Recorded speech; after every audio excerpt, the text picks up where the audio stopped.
Today's topic is all about what to do when just trying to not get angry isn't working. So if you're anything like how I used to be with my premenstrual phase, it would show up as rage and sometimes still shows up as anger. But if you're anything like me, the main way your premenstrual phase is going to show up is with anger and rage and irritation. And first of all, I just want to say that there is no shame in that. There is no shame in admitting that to yourself and saying, yeah, like that is my experience of the premenstrual phase. And even if that's not, this episode is still probably worth a listen just for any time that you feel that anger rising up and you can't seem to kind of get a handle on it. But yeah, so that's the way that I guess this is really inspired by my having to navigate that anger in that premenstrual phase. And I think when it is around PMS or PMDD, the intensity can be a lot stronger. So there might be times where we're kind of angry or we're feeling it and we're just like, okay, let's just calm down. But I'm gonna bet that like 90% of the time that doesn't work. Because have you ever had it where you'll be like feeling really pissed off and expressing that to someone, and like there's this whole thing, right, where someone will say, oh, just, okay, calm down. And it is like the last thing you need to hear when you're angry is someone telling you to calm down. It just doesn't work. And so I'm curious, why are we doing that to ourselves? Why are we trying to tell ourselves to calm down when we know that if we're pissed off or we're angry or even if we're not angry, even if it's just like we're overwhelmed or, feeling any kind of intense emotion, when someone else tells us to calm down, we're like, oh, geez, thanks. I hadn't tried that. Now you've said that. Now that you've just said, like, calm down. Oh, I'm totally fine now. It doesn't work like that, right?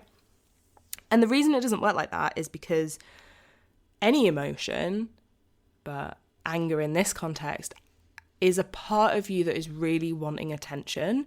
And so when you just try to, quote unquote, calm down, the reason it doesn't work is because you're kind of just shunning that part of you that actually is probably holding some sort of important message, some kind of like 1% truth, or it is stuck in a previous time, it's stuck in a time in past where there has been genuine danger, or that it's playing out this situation from your past again. So it's a trigger, right?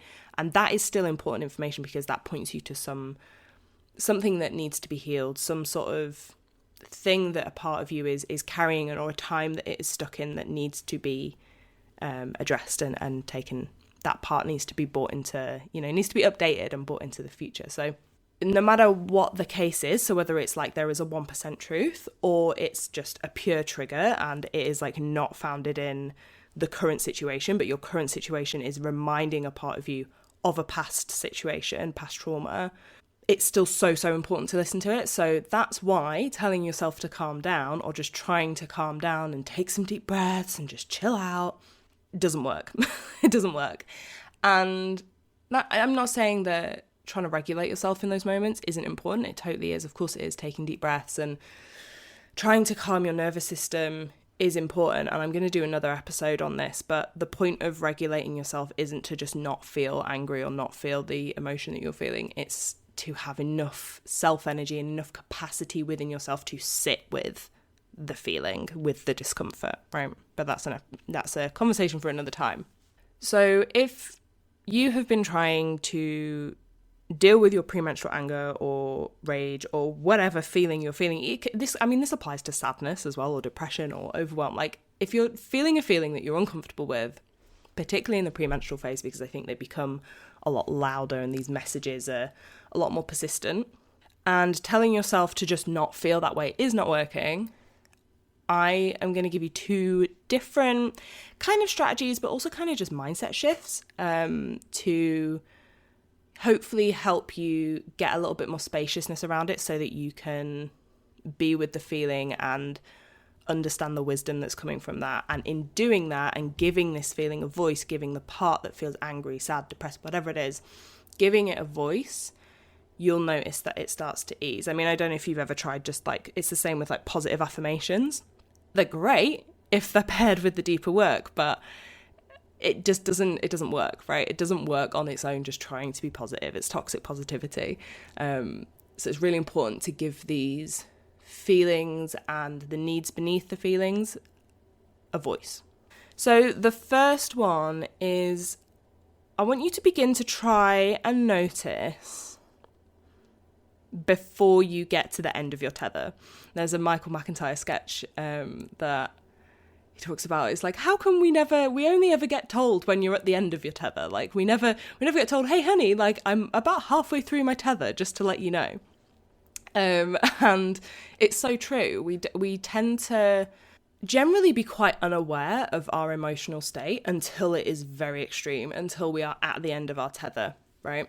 And most of the time, like, it's very, very rare that we actually go from 0 to 100. And I used to really struggle with this, like, right at the start of my kind of healing journey. I really felt like I would just go from 0 to 100. And my therapist at the time really helped me see that actually that was very, very rarely the case. Yes, sometimes I would have quicker and stronger reactions to things because they would be a trigger, or a part of my trauma would get activated, and yes, then I would like very quickly move into like that fight or flight or freeze or fawn, or like have this big emotional response. But even in that situation, it's never actually 0 to 100. It always, like, there's always some sort of build up. And outside of that context, if it's not a trauma trigger and it's just like this, which I think often happens in premenstrual phase, where it's like just this underlying like, and then it just suddenly seems to like bubble over. So the really key thing with this, what I'm trying to say with this, is the importance of noticing the build up, because it's much easier if you can notice that little whisper of anger or that little before it gets to boiling point. Imagine a pot on the hob, right? Like, you're boiling your water and you've got the lid on, and if you only pay attention to it once it's like completely boiling over, you make a massive mess in the kitchen, right? But if you watch it and you can see, okay, it's like starting to simmer now, okay, it's boiling, and now I'm going to turn it down, you avoid that boiling over situation. So it's exactly the same with your feelings and your emotions, and particularly with anger. And the way I like to see it is, if when we see our anger as a part of us, that is, a part of us is feeling angry, a part of us is wanting attention, and that is why it is angry. It's trying to protect us somehow. We need to sit with it. We need to understand it. We need to see it and go, hey, I'm here. Like, hey, I've got this. I'm here. Like, what do you need? What do you need to tell me? Talk to me, not the other person, right? That kind of thing. When we do that earlier, you will find that they don't tend to shout as much. And I am not saying that this is like a quick and easy thing to do. Absolutely not. Like, this is a real practice, and it has taken me like a long time to get really good at this, because I am a very emotional, volatile person. I have always had really big feelings. So I totally get that this is not like a one and done thing. But just really trying to stay connected to those feelings moment by moment, and taking the time, if you can, even if it's just like whilst you're on the toilet having a wee, like taking the time to check in with yourself and just go, okay, like that's there, I'm noticing that, and then communicating that with the people around you if that is necessary. So that's tip number 1, is just really trying to notice the build up in your feelings and the anger, and really understanding that we very, very rarely go from 0 to 100, even though I completely understand it really, really does feel like that a lot of the time. And the second one comes back to this whole thing of like trying to push the anger away or push it down or calm it down. Again, going back to like the boiling water scenario, it's kind of like you've got a bubbling pot of water that's like starting to boil over, and instead of taking the lid off, you're pushing the lid on it and you're holding the lid down, and you're like, no, stay in the pot. Like, you're trying to tell the water to stay in the pot and not bubble over, and it just doesn't work like that. It's not going to work. So it's kind of a similar thing, like trying to just push it away or calm down, or trying to just like not feel angry in that moment. And I think a lot of this can also be driven by, or certainly in my experience, it has been driven by fear. of like anger is bad and I am a bad person if I feel angry, so I'm just, I need to not feel angry, or fear of how destructive that energy can feel. If your feelings are really, really big and you have really intense emotions, it can feel really scary. Of course it feels really scary. And remembering that intensity also probably roots back to a time where actually you were in danger, and it was, perhaps not physical danger, but emotional danger or anything like that. It roots back to a time where actually that fear was really valid, of like, oh my God, like this is really bad. Maybe you grew up in a household where anger wasn't really allowed. And so when you were feeling it, it was like, shit, I actually do need to suppress this because I know that I'm going to make, this situation worse here if that comes out. So there's always validity to that fear. And then I think also shame as well can kind of drive us to push our anger away, because we, for whatever reason, we believe that we have to be gentle, especially I think if you have been socialized as a woman. I think we have this thing, that it's not okay and that it's really shameful to be angry as a woman, and we're not allowed to be seen in anger. So I think we internalize a lot of that and then, really try and push it down. And the other reason that you might be trying to push your feelings down, this anger away, is actually not having the tools to kind of express it and know how to be with it and express it in a non-violent way.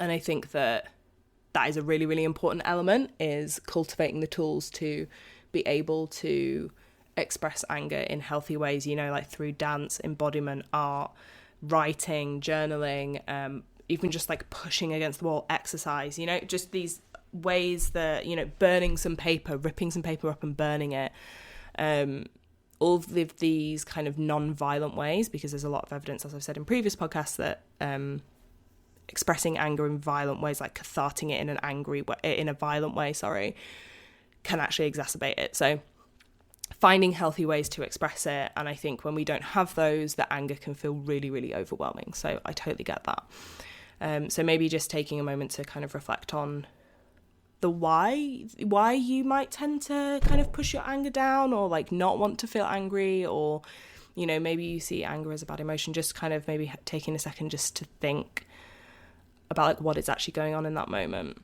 And I want to offer like an alternative, I guess a mindset shift and an alternative thing to strive for once you figured out why you try to kind of push it down. The alternative, and I have found this to be really, really powerful, is rather than focusing on calming the anger down, focus on the space between you and the anger.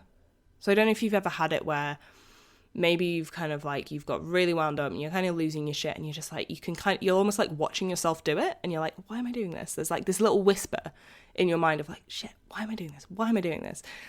I want you to focus on that. That's the space between you and the anger. That's the space, because again, if we see that anger as a part of you, there is space between that part and you as self, the observer, the non-activated part of you, right? So there is space in between that. And in IFS, in internal family systems, this is called unblending. So when we get activated, we can blend with a part, so we kind of become that part. And actually the act of unblending gives us a little bit more space to actually be able to sit with it. And again, this is not about trying to like not feel the emotion, and like when you unblend, you just don't feel it. That's not what I mean at all. But focusing in on that glimpse of like being the observer of the situation, seeing the part playing out, seeing the anger playing out, focusing in on that and focusing in on noticing the space between you and the anger can amplify that distance. It can, by focusing in on it, you're going to start to create more distance. It's that age-old saying of where your attention goes, energy flows, or whatever it is. I'm probably butchering that, but the idea that what you focus your attention on, it's going to grow. And that's not to say we're not focusing our attention on the anger. It's just that initially we just need to get enough space between us and the part that is activated, so that we can actually be with that, and so that we can start to glean the wisdom that is held within that anger. All right, that is it for this episode. So I would love to hear if any of this has resonated with you, and I really appreciate you giving your time to listen to this, and yeah, your precious time and attention. I really appreciate you dedicating it to listening to this podcast. And if you do enjoy it, feel free to give it a rating, reach out to me by email. I would love to hear if anything resonated, if it didn't as well, and if you have any questions about this, please do email me with them, because it's always great to hear feedback and hear how this is landing for you guys. I will see you in the next episode.